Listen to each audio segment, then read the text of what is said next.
Number 4. Timothy B. Anderson II. Timothy Bernard Anderson II, known to family and friends as TJ, was 31 years old at the time of his death. He was a resident of the Hampton Roads area, having moved there after high school and built a life rooted in work, community, and family. According to his obituary, he was remembered as a loving husband, son, brother, uncle, and friend, someone whose presence touched the lives of many. He worked in shipbuilding and other trades, was described by loved ones as hardworking and devoted, and maintained close ties with those who knew him best.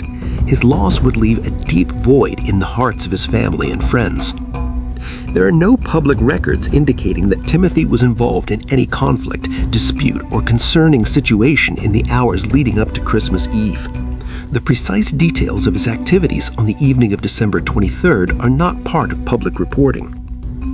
According to the Hampton Police Division, early on Saturday, December 24, 2022, at approximately 3:07 a.m., officers were dispatched to the Pembroke Enterprises shops near 1645 West Pembroke Avenue after reports of a shooting. This location, on the western edge of Hampton, is a commercial area anchored by a shopping plaza, not typically associated with violent crime in the middle of the night. But for Timothy, that morning became the backdrop of a life-ending incident. Upon arrival, police spoke with several witnesses who indicated that there had been an altercation at a private club in the vicinity earlier that night, and that Timothy had been removed from that establishment prior to the shooting. Shortly thereafter, officers located Timothy B. Anderson II in front of suite number 37, suffering from multiple shot wounds. Emergency crews took him to a local hospital, but those injuries proved fatal. Authorities reported that Timothy was pronounced deceased at approximately 3:40 a.m. on Christmas Eve. In the hours after the shooting, local news outlets covered the story and identified the victim so the public could be aware and anyone with information could come forward. As with many homicide investigations, authorities encouraged anyone with details about the incident to contact the Hampton Police Division or Crime Line, offering anonymity for tips that could help with the case. Unlike many other notable holiday homicides, which sometimes attract national headlines, this incident remained primarily covered by local media, reflecting both the localized nature of the crime and the status of the investigation. From the details released in public reporting, the shooting occurred after a night out. According to witnesses and police summaries, Timothy had been in an altercation at a private club shortly before he was shot. He was reportedly ejected from the club's premises, which placed him in the vicinity of the Pembroke Enterprises shops when the shooting occurred. It's not publicly known what specifically sparked that earlier conflict, who else was involved, or whether Timothy was targeted in any deliberate way. Multiple shots fired. Police found Timothy suffering from multiple shot wounds, an indication either of multiple shots fired by one assailant or an exchange with more than one weapon. Details about the number of shots, caliber of weapons used, ballistic evidence, or whether shell casings were collected and matched to known firearms have not been released in mainstream reporting. No immediate suspect named in early reports. At the time of the first news coverage, police had not publicly released the name of any suspect or confirmed that charges were filed. Law enforcement typically does not release suspect information early on, especially before an arrest, to avoid compromising ongoing investigative work. Following the shooting, Hampton police publicly encouraged anyone with information to come forward. Even when no arrest has been made, law enforcement often relies on witness collaboration in the days and weeks after a homicide. Tips can be submitted anonymously to police hotlines, and communities offer rewards for information that leads to arrest or conviction. In absence of an immediate suspect, publicly appealing for information and keeping the case visible can help ensure that people who might initially stay silent reconsider as time passes. Number 3. Donna Len Gilbourne. Donna Len Gilbourne, or Donna Len Williams, was a 54-year-old resident of Idabel, Oklahoma at the time of her death. A native of Dallas, Texas, she had lived a full life, including 2 marriages and raising children. She had family and friends who loved her, and in a small town like Idabel, her presence was well known among neighbors and the community. At the end of December 2000, Donna was not just a private citizen. She was a mother, a friend, and someone who had planned to spend the holidays quietly in her home. The evening of Christmas Eve in Idabel, like in many small towns across America, was marked by last-minute preparations for family gatherings, church services, and children going to bed early in hopes of waking up to gifts and the promise of Christmas morning. For Donna, it was almost certainly a normal night. There were no major public reports of disturbance, no 911 calls tied to domestic disputes at her address, and no known long-standing conflicts tied to her name in local media. There is no evidence that Donna left her home that night or that she engaged in any unusual behavior leading up to the violence that took place. In fact, law enforcement believes she was killed on Christmas Eve before her body was discovered the next morning. In the hours after Christmas Eve dinner, something horrifying unfolded inside Donna Gill's home. On December 25, 2000, Christmas morning, members of Donna Gill's family or neighbors grew concerned when they could not locate her or hear from her. In a small community where neighbors checked in on each other on holidays, the lack of response from someone like Donna raised immediate concern. When someone, likely concerned relatives, entered her home at some point during the morning of Christmas Day, the discovery was chilling. Donna was found dead inside her residence in Idabel. The crime scene was gruesome. Her throat had been brutally slit. In a case that would later be classified as a cold case homicide, investigators and family members alike were left struggling to understand how and why someone could attack Donna in such a violent way, especially on a holiday when most of the town was asleep or celebrating with family. Once law enforcement arrived, the scene was treated as a homicide investigation. The Oklahoma State Bureau of Investigation, OSBI, was notified and involved in the case, which is standard procedure in cases where local resources may need additional support. Officials reported that Donna's body was found inside her home and that the wound was a severe cut on the throat, clearly pointed to foul play rather than an accidental or self-inflicted injury. Detectives documented the crime scene carefully, interviewed witnesses, and reviewed everything from physical evidence to possible motives. In a town like Idabel, with a population under 10,000 at the time, a murder on Christmas raised concern not just for Donna's family, but for the entire community. If Donna had been killed on the night of December 24th, that meant the murderer entered the home on Christmas Eve, a night when most families are distracted with celebrations, perhaps letting their guard down a bit. That holiday context added both urgency and complexity to the investigation. Despite police efforts in the hours and days after the murder, investigators were unable to identify a suspect in Donna Gill's killing. There were no publicly reported arrests linked directly to the case in the weeks or months that followed. Law enforcement was left with brutal evidence of a homicide, but no clear leads pointing to who might have done it or why. Investigators interviewed neighbors, acquaintances, and friends. They searched for fingerprints, DNA, and any possible sign of forced entry, yet nothing led to a known suspect. The fact that Donna was killed on a major holiday, in her home and without a clear motive, deepened the mystery and quickly elevated the case from a local tragedy to a cold case that would frustrate detectives for years. Because the murder took place in McCurtain County, the Oklahoma State Bureau of Investigation, OSBI, became involved. The OSBI's cold case unit periodically reviews old investigations like Donna's, hoping that new technology, new witness testimony, or new tips might eventually break a case open. Donna's death did not take a life. It robbed a family of their Christmas, their peace, and the certainty that justice would follow. It left a community with lingering questions that have gone unanswered for more than 2 decades. Her killer walked away on Christmas Eve, and every holiday since has been a reminder of what remains unresolved. Donna's death was not a random accident or a bystander casualty. It was a brutal homicide, a crime whose details shocked her community, raised more questions than answers, and remains officially unsolved to this day. Number 2. Jeffrey Owen Warner. This is the story of Jeffrey Owen Warner, a 24-year-old man whose body was found on Christmas morning in a remote canal, his life cut short under violent and still unresolved circumstances. While public records about Jeffrey's early life are scarce, investigative postings and cold case summaries indicate he was a young adult in his mid-20s living in the Miami-Dade County area at the time of his death.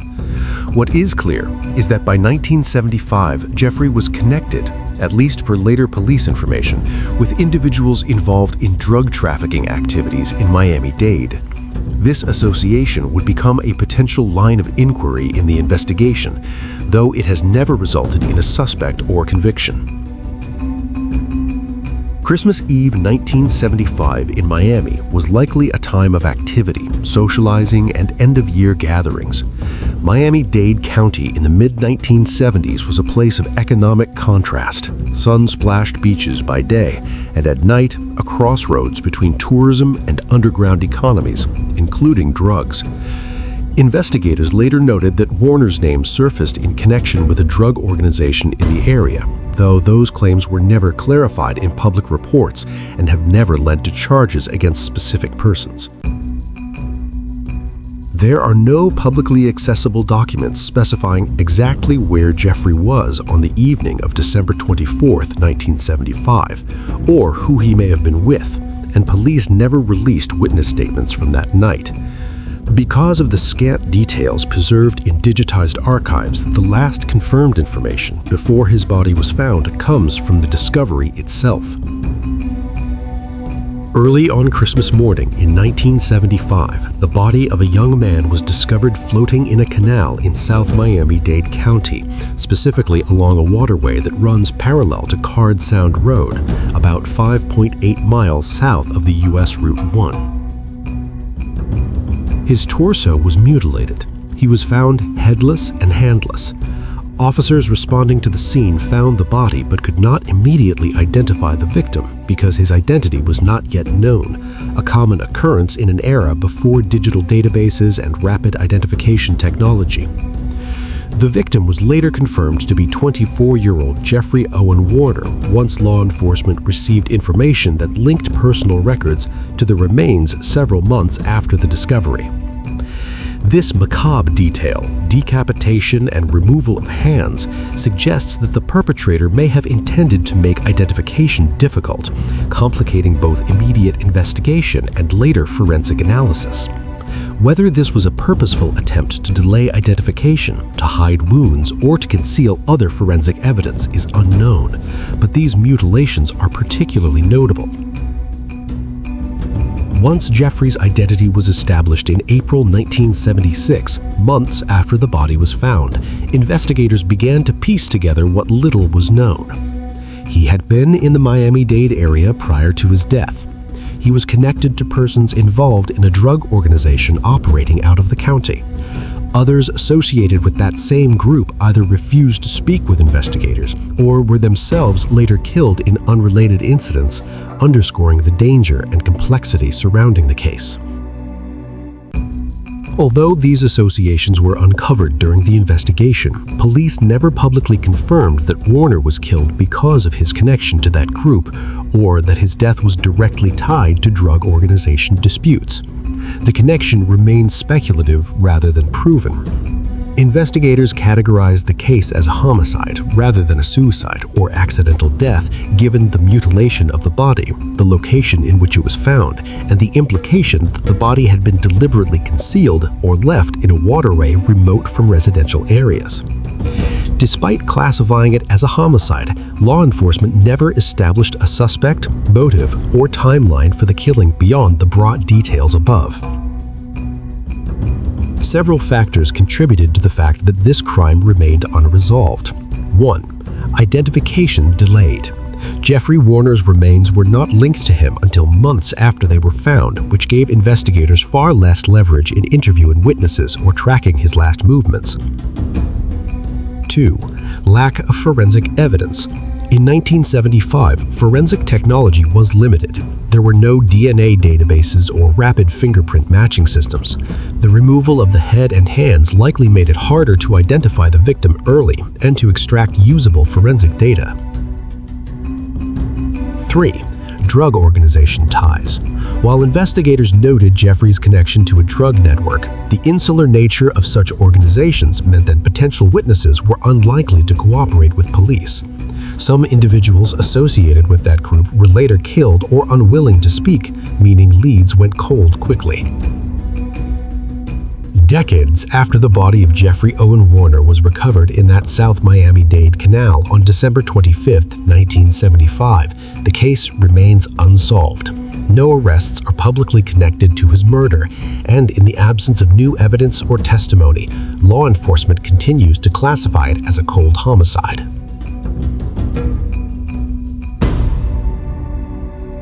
Number 1. Devante Owens. Devante D. Owens was a 20-year-old man from Columbus, Georgia. An obituary published following his death noted his family ties and personal details, including his parentage and his status as a young adult with his whole life ahead of him. Though few public records detail his life before his death, the fact that his passing was memorialized with an obituary underscores the personal loss experienced by his family, friends, and community. On Wednesday, December 25, 2019, Christmas Day in Columbus was marked by celebration across the city. Families gathered, gifts were unwrapped, churches held services. But on the western side of the city, tragedy unfolded that would puncture the holiday's joy. Shortly before 8:10 p.m., multiple emergency calls came into police and dispatch, reporting gunshots and that someone had been shot at the Parkway Place Apartments on Farr Road, a residential complex known locally in the area. Police and EMS responded rapidly. On arrival, first responders discovered Devante Owens suffering from multiple gunshot wounds. According to official reports, Owens was already deceased when emergency medical personnel made it to the scene. The Columbus Police Department confirmed that Owens was pronounced dead at 8:10 p.m. at the scene. Law enforcement determined that the incident was a shooting, not an accident, and Austin Deputy Coroner Charles Newton was involved in confirming the victim's death. At that point, there were no immediate public reports of arrests connected to the incident, nor had police publicly confirmed a suspect in custody during the initial reporting phase. Shortly after the killing, police confirmed the fatality and stated that the investigation was ongoing.